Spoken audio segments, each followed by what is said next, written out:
Welcome to the Trees and Lines podcast, where we discuss fresh perspectives on utility vegetation management with your hosts, Phil and Tej. Don't forget to follow along on LinkedIn for the latest news.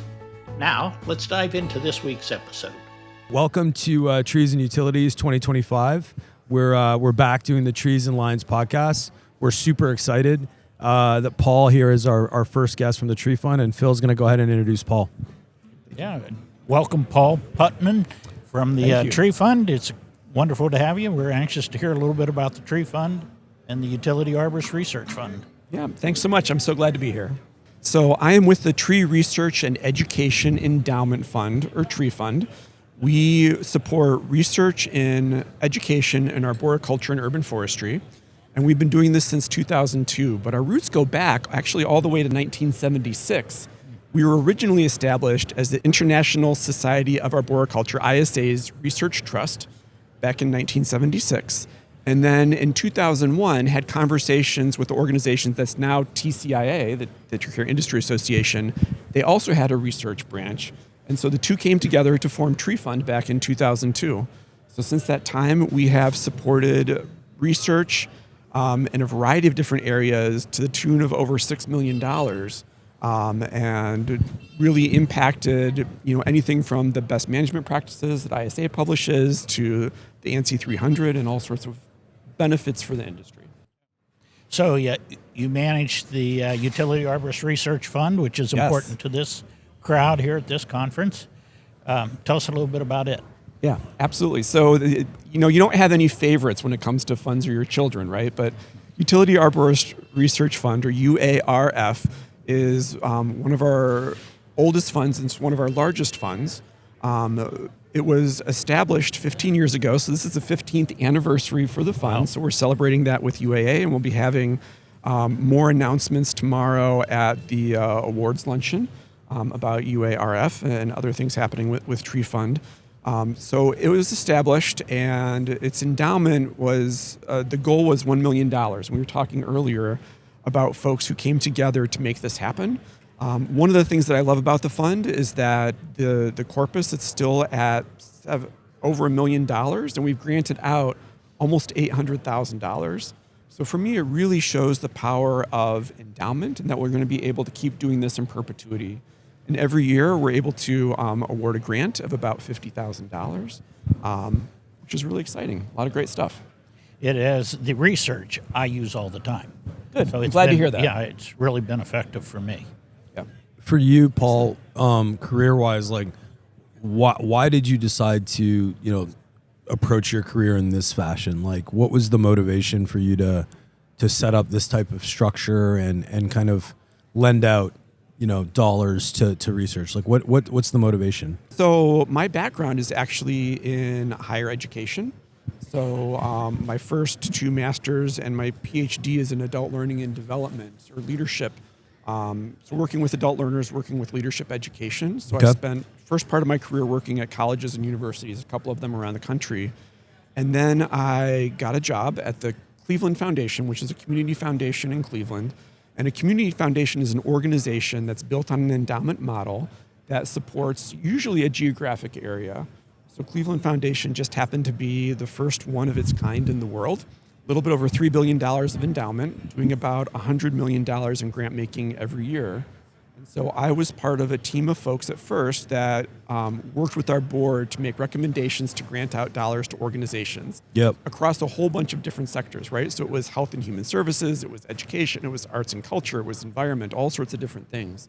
And so I did that for 7.5 years. And then I moved over to the development side of the organization. Yeah. So I started working with individuals and families, corporations, folks of wealth who wanted to support causes that they were passionate about.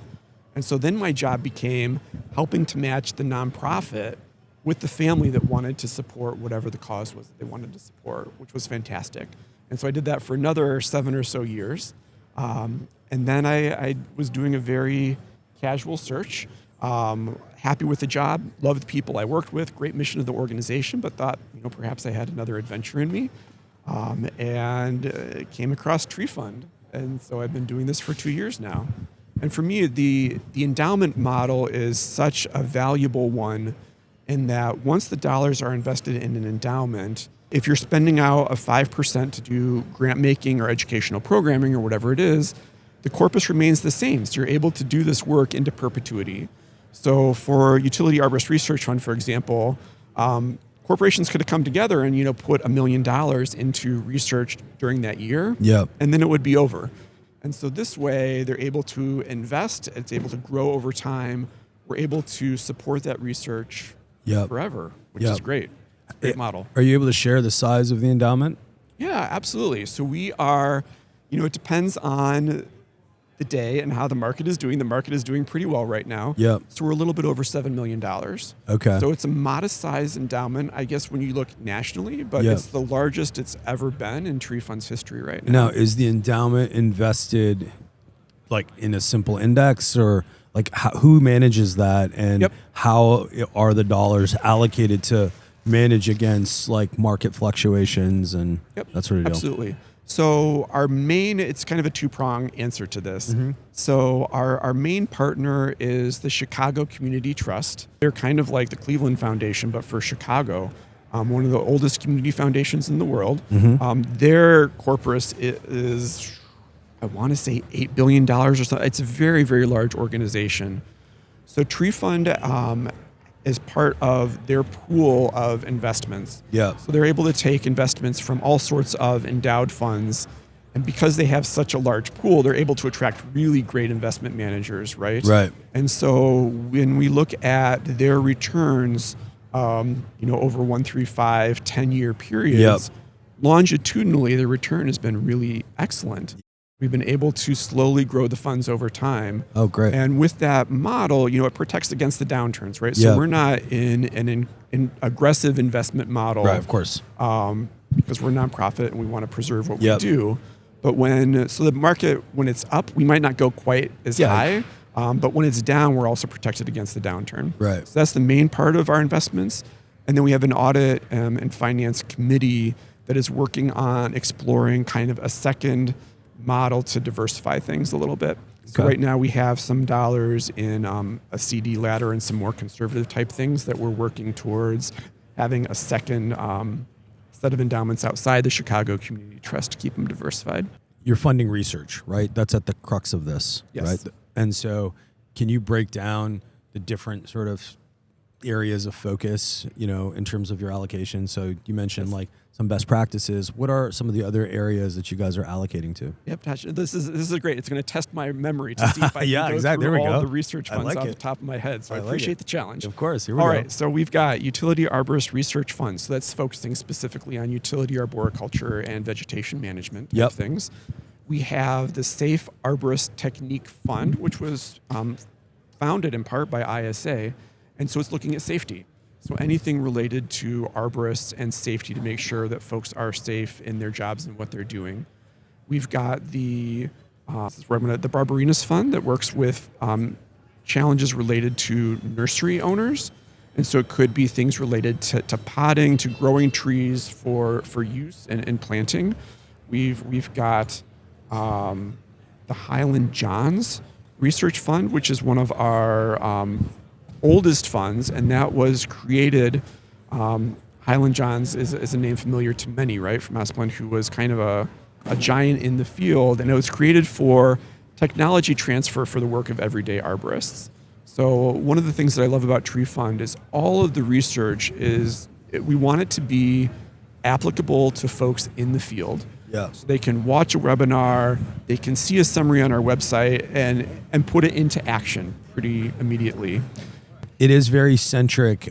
Like when you're making that decision to grant, it sounds like at the core of that decision is the arborist, the field employee, right? And then anything in and around that individual, right? You're like, oh, if there's a net benefit to these folks where they will continue to improve, this seems to make sense. Yes, we will kind of go through the process of allocating. Oh, very cool. And your statement makes me, I want to bring up something that's kind of a good point. I'm not making any decisions about this. Right. Staff is not making any decisions about this. You have a committee. Through our board, we have different committees for the different funds. Yes. And every committee is made up of two sets of people. One is it does have academics, so it can look at, kind of the academic rigor of what's being proposed, whether it's at a university or whether it's, we have a fund right now, or grant right now with a nursery. Yep. So we have some academics on the committee, and we also have practitioners, folks in the field. So UARF, the UAA's research committee, makes recommendations to Tree Fund on kind of focus areas. They have a representative on the committee, but it's practitioners and researchers together making that selection of what is going to be funded in any given year. Okay. Which is powerful. Yeah, super powerful. Yeah. Is your, at this point, how long have you been there? 2 years. You've been there a little for bit over 2 2 years. Okay. And is the goal to increase the endowment? Is the goal to diversify your research? Is the goal to, bring more awareness? Because I'm sure there's a lot of people that are aware of the Tree Fund, but I'm certain there's a lot of people that aren't. Yeah. So what are some of the priorities for you over the next 3 to 5 years? Yep. Nope. Great question. Thank you. It's kind of an all of the above scenario. Yeah. So, when I come to conferences, and I love meeting folks and talking with folks, and there's a mix of folks, Phil, like yourself, and others who are very familiar with Tree Fund and have heard of it since its beginning, or talked about the Tour de Trees, which we'll talk about a little bit later. So there are some folks who are familiar, but at every conference I meet folks who have never heard of us, and they don't know that the industry created an organization, nonprofit organization, to research best practices to help them out with their jobs. And one of the things that I love about Tree Fund is that we then ask the researchers to come and do a free webinar to present what they learned. Yes. And ISA is generous, so we have free CEU. Yep. And so folks can kind of see, what the latest and greatest is in terms of research that's out there, which is amazing. So one of the things we do want to do is we want to expand our reach. Research is not good for anyone if it just sits there, right? If no one looks at it. Research is only good if folks out in the field are able to learn, what is the wear and tear on carabiners if you're using things a certain way? How can I keep myself safe? Or if I have, an invasive species like the spotted lanternfly or whatever it might be, what are some best practices and how I can approach this? So for us, getting the research out there, expanding our reach with that is huge. Working on our endowment is important, of course. Yes. Working with, as a nonprofit organization, we do not sell memberships. Yep. We do not charge for our webinars. Yep. Everything on the website is free, so we depend upon individuals and corporate donors to allow us to do what we do. Yep. Right now, the research funds are endowed, but for our operations, they're not endowed. So every year, we're working to find support again for that. And so you raise for your OpEx budget? We do every single year. And we're hoping to start to build an endowment for the organization itself so that we don't have to go to corporate every year, right? I see. Right. So, it takes time to do that. It's not as sexy as some other things, but it's something we're hoping to expand. And then the other big thing that we're focusing on right now is partnerships. So it's working with, UAA. We have a great partnership with UARF. We're working with different ISA chapters, other organizations. Certainly TCIA and ISA are a huge part of our future plans. The Urban and Community Forestry Society. So lots of conversations happening. Phil's as a doctor and has done a ton of research. Highland Johns was my first boss. So. Oh, is that right? Yeah. Yep. Did you ever utilize the Tree Fund for any of your research? I have not done any research with them. Okay. Directly. So Okay. I've worked with others that have had research contracts. Got it. But I do a lot of expert witness work, and it is really nice to be able to cite Tree Fund funded research. And, that's fantastic. It's great to hear. so I use the results, but I haven't personally done it. Oh, you use it as part of establishing testimony and Credibility. Yep. Or you cite it, and that helps in my testimony. Yeah. That's fantastic. And in talking with researchers, the largest grant that we have is $50,000, which is UARF grant. Okay. It is a significant amount of money, but when you're talking about very large research projects, it's not that much. And when I first started with Tree Fund, I was talking to some researchers and asking, some of these funds might be a $5,000 grant or a $10,000. Yep. And I'm like, how how are you doing what you do with this? Yeah. And what I heard from a number of researchers is that tree fund support, so the industry support, is seed money in a lot of ways. They're able to do a demonstration, a pilot program. Oh, interesting. And then someone else, they're able to say, we have Piggyback. data. Yeah. And then a state or a province is able to say, you know what, we're going to do $150,000 to demonstrate that larger. You mentioned state or province. I'm Canadian, so I'm assuming you're working throughout the world or just in North America. Like, what's the geographic limitations? Absolutely. So we partner closely with Canadian Tree Funds. They're a sister organization, and I was just at the Ontario conference in January. Partnering with Canadian Tree Fund, they help us host the Jack Kimmel International Grant, which is focused specifically on grant making outside of the U.S. Okay. So we have grants that have been active all around the world. We have one in India right now. Recent ones were finished in Chile and in Africa and in the UK and all over. So we're That's definitely incredible. focused, not just, the majority of stuff is US based, but we really have an eye to the international arboriculture and tree care community. And there's a lot of interest. The demand that we have is amazing. So this fall, our grant program is open right now for applications. And as of last week, 140 different researchers have sent a letter of intent to us saying, Wow. we are interested in this. Yeah. We have 5 grants totaling $80,000 available. Wow. So when you think about 140 researchers who are really excited about their projects and how many we have to say no to, there's just not enough money to do all the research out there. Before we let you go, this is all fascinating. I could talk to you for hours. What is the average ticket size of a grant for the tree fund? They range from $5,000 to $50,000. Okay, the 50 is on the top end of 50 is on the top end right now. Although we'll hope that shifts over the next couple of years. Low end is 5. The average would be 10. I think most of them are 10. No, that's fair. And we also have, before you let me go, I have to say we have a couple education grant programs. Okay. So those happen in the spring. So community arboriculture education. We have a great partnership that just was established with Davey for that. We work with the state of Ohio on that. So we have education grants. We also have a number of scholarships. So folks who are doing formal education, these are $5,000 scholarships, which can be really significant when you're looking at not taking on student loans. Yeah, absolutely. Yeah. Okay. Now, finally, I have to ask: is there time to talk about the Tour de Trees? Yeah, of course. People. Yeah, tell us about it. This has been going on since the early '90s, and there were a couple folks who lived in the Seattle area. The ISA International Conference was in California. Yep. And they decided they were going to ride their bicycles 1,000 miles to the conference. I don't know why they decided this, but they liked bikes, they liked trees, or like, let's ride our bikes down there. So they did this. Yeah. And so it was 8 folks. It was totally unsupported. They just did it on their own. Yep. Rode their bikes down. And then they decided, you know what, that was fun. Let's do it again. And so it's been going on for over 30 years now. Wow. So just a couple weeks ago, we were in Michigan and did a loop around Michigan. So it was a little bit over 400 miles in 5 days. Wow. And it's fully supported. So it covers, you're raising money to participate in the tour. It's a fundraiser for us. Yep. But it's also community education. Yeah. So we have Professor Pricklethorne, fellow Canadian who does education for youth on arboriculture. He had 6 different presentations that he did over the course of the week. We then have all sorts of community engagement. So we had a town that we rode through, did a conservation fair. We work with local colleges and universities, local tree boards to do education. So while the arborists and those who like trees are riding around, they're also doing education and engagement, which is very cool. That is very cool. The year before that, we were in New England. I got to ride around Martha's Vineyard.